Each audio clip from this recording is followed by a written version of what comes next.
کہ دوران سیاحت میں ہند کی جانب چلا گیا اور گھومتا ہوا سومناتھ کے مندر کے پاس جا نکلا۔ وہاں میں نے ہاتھی دانت کا ایک بہترین اور خوشنما بت دیکھا۔ اس علاقے کے لوگ اس بت کی پوجا کرتے تھے اور اپنی تمام حاجات اس کے آگے بیان کرتے تھے۔ میں نے ان لوگوں کو اس جہالت میں مبتلا دیکھا تو حیران ہوا اور مندر کا ایک پجاری جو میرا واقف تھا اس سے پوچھا کہ جس بت کو ان لوگوں نے اپنے ہاتھوں سے بنایا ہے اسے کے آگے ہاتھ پھیلاتے ہیں؟ وہ بت جسے انہوں نے خود بنایا اتنا بے بس ہے کہ اگر گر جائے تو خود کھڑا نہیں ہو سکتا، اسے اپنا معبود کیوں بنائے بیٹھے ہیں؟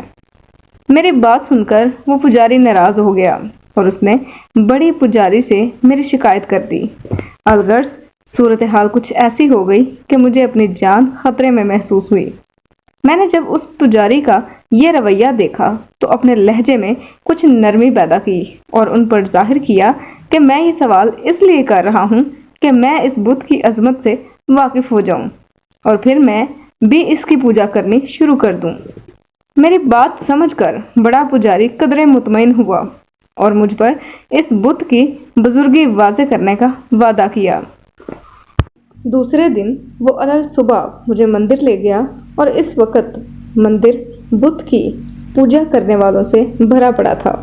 کچھ دیر بعد وہ پجاری شنکھ اور ڈھول بجانے لگے اور بت نے اپنا ہاتھ اس طرح اٹھا دیا کہ جیسے وہ پجاریوں پر فیض پہنچا رہا ہو۔ یہ تماشا ختم ہوا تو اس بڑے پجاری نے مجھ سے کہا کہ اب تو تم اس بات کے ضرور قائل ہو جاؤ گے کہ یہ بت صاحب اختیار ہیں۔ میں نے اس حرکت کو تماشا سمجھا اور اس وقت مصلحت کے مطابق اقرار کیا کہ ہاں میں قائل ہو گیا۔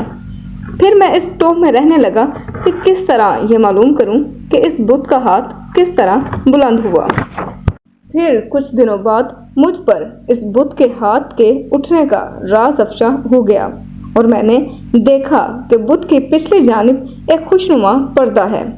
جب میں نے اس پردے کو ہٹایا تو وہاں ایک پنڈت بیٹھا تھا جس نے ایک رسی تھام رکھی تھی اور وہ جب اس رسی کو کھینچتا تھا تو بت کا ہاتھ بلند ہو جاتا تھا۔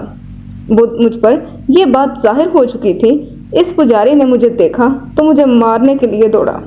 میں نے جب دیکھا کہ وہ پجاری مجھ پر غلبہ پا لے گا اور راز افشا ہونے کی وجہ سے مجھے مار دے گا